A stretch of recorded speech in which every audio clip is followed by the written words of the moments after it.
Hello, thank you for joining us today. I'm Craig Davis, the editor of Casino Beats. I'm delighted to say I am joined by David Flynn, who's the CEO of Glitnor Group. Thank you for joining us today, David.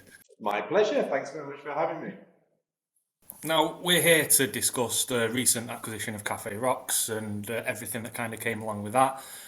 But before we jump into this, I'd like to kind of take a step back in a way to look at Glitnor's position in the industry as it stood before we saw this news and to kind of see whether an acquisition such as this one was something that was always on the radar for yourselves.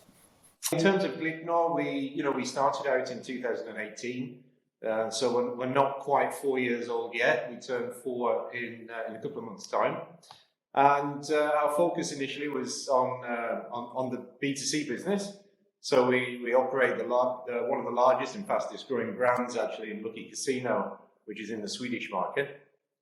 And we also operate an additional brand, which is Gambola as well in other markets. That was very much the focus of the business. We then actually acquired some assets and built out our B2B business, Swint, which was launched just over 2 years ago now. So, prior to the acquisition, if you will, then we were approximately 200 people in the company. Our HQ is in a lovely villa in Malta. Looking forward to when the sun is shining and we can jump in the pool at lunchtime. So, great company, great start. Our founders are actually two of the main people behind Vera and John. For those of you that know that business, did extremely well in the Scandinavian and the Japanese markets prior to starting up with Glitnor.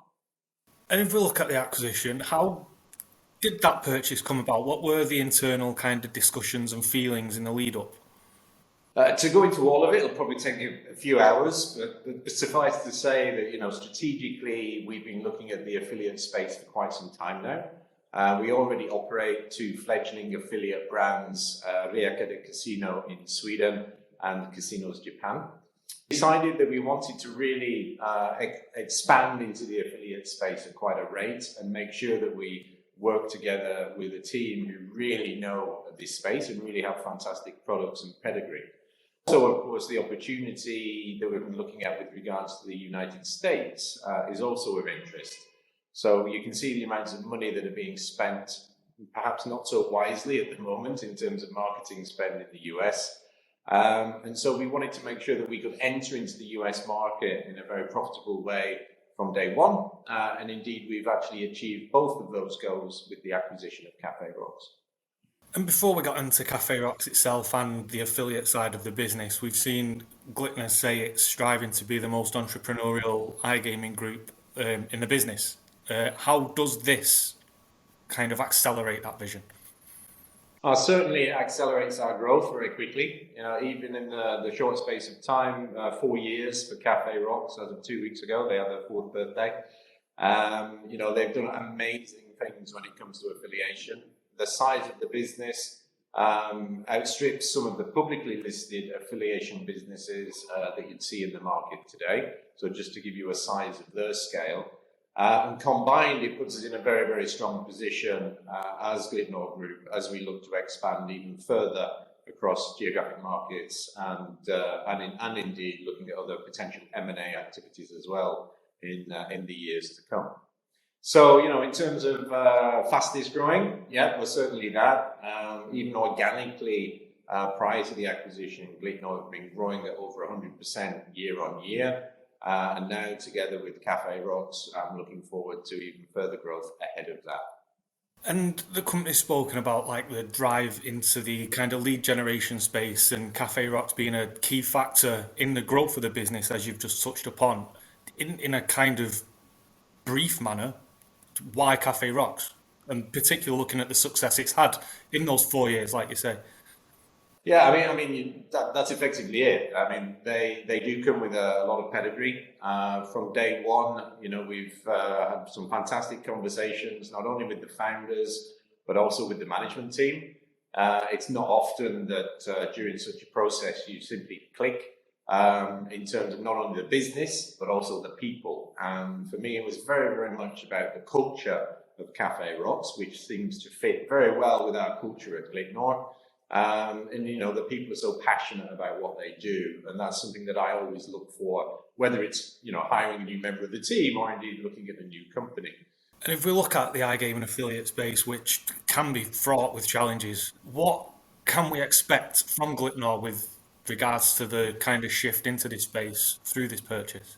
Yeah, so I think it's important to remember that KaFe Rocks they are running the direction, if you will. KaFe Rocks have a very, very good strategy and a very good team, so they continue to run and follow their strategy. That's very important for us to make sure that they continue to do that. Not so much about Glitnor entering into the affiliate space and focusing 100% on that space. It's about making sure that now, together with our B2C and our B2B business, Flynn, we are now operating across the whole width of the value chain of casino, and also through KaFe Rocks have dipped our toe into the sports part of the value chain as well. So, now we are really expanding and really maximizing the ability and the flexibility that one can have by having business in the different parts of the value chain across iGaming. Looking at Glitnor, obviously following the acquisition, we've touched upon a lot of the KaFe Rocks and the affiliate side of the business. If we look at M&A, you've spoke of the growth of Glitnor and the desire to kind of drive that growth. Is kind of the M&A space something we can see Glitnor dipping its toes again in the near future? Never say never, No, I mean, it is a very important part of any business that really wants to continue its very strong growth in the iGaming space moving forward. There's always been a lot of M&A activity over the course of the last 15, 20 years in iGaming. Personally, I was involved in the first M&A transaction back in 2006. So, this is always going to be a thing. However, now with the US being in play as well, I see that there's going to be a lot more M&A activity moving forward, especially as US operators and actors and potentially even VC funds start to look for very profitable, innovative, fast-growing companies in Europe in order to buffer the EBITDA of the American businesses, who today don't necessarily have that big an EBITDA because they've been focusing very much on the top-line growth of their businesses. So can we expect the US to become a big focus for yourselves moving forward? Yeah, I mean, our B2B business has already signed deals in the US, so that's very, very good news for us moving forward into that space as we go through the licensing process. And also, of course, through KaFe Rocks, we, as a group, have revenues in the US. KaFe Rocks have access to 12 different states in the US already today, so that gives us a very, very good springboard, if you will, into that particular market as we assess the next steps in our expansion strategy. And to end, I've already thrown one broad question in a few minutes ago, so we'll end on another broad question. Moving forward for Glitnor, obviously you've kind of spoken of the whole value chain, and you've got your B2B and B2C operations.